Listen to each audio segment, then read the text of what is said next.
Sur, la partie renfo, donc là, vous avez plus de salle et à Non. l'époque où vous aviez une salle, quel type d'exercice vous recommanderiez de faire? Bah, en fait, ce que je disais à JB, le squat est vraiment le premier exercice avec toutes les variantes qu'on peut avoir.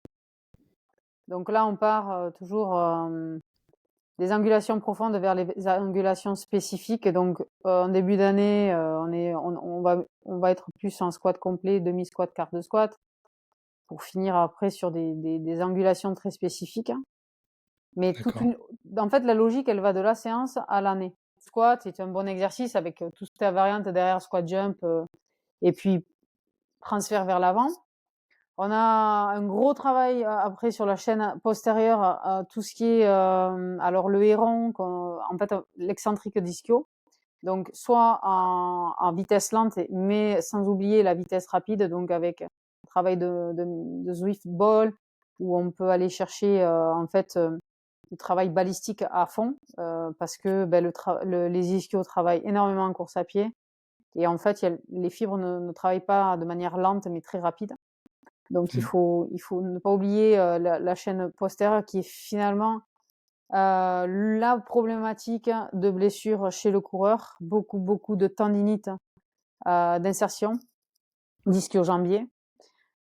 Aussi par le fait qu'on est très souvent assis, les Oui. étudiants en cours, en voiture et cetera, donc voilà, ne pas oublier tout le travail du dos, les muscles accessoires respiratoires.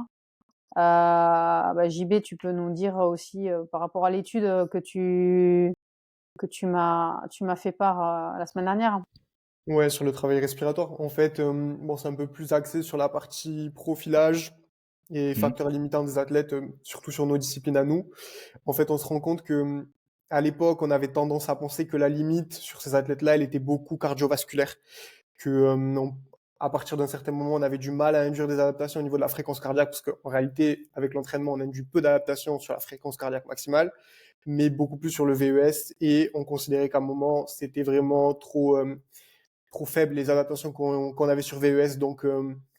Donc en fait, le facteur limitant aurait été plutôt cardiovasculaire et on se rend compte que maintenant, en fait, c'est une mauvaise compréhension qu'on a eue de la physiologie et qu'en réalité, les muscles respiratoires, pour des athlètes qui courent en fait, respirer en courant, c'est pas forcément quelque chose qui est intuitif quoi. Et c'est quelque chose qui se travaille. Les muscles profonds, les muscles respi, ça se travaille vraiment. Et donc faut vraiment en fait, il y a vraiment toute une nouvelle vague qui amène ce travail de muscles respiratoires qui est hyper important en fait pour courir surtout sur les athlètes internationaux.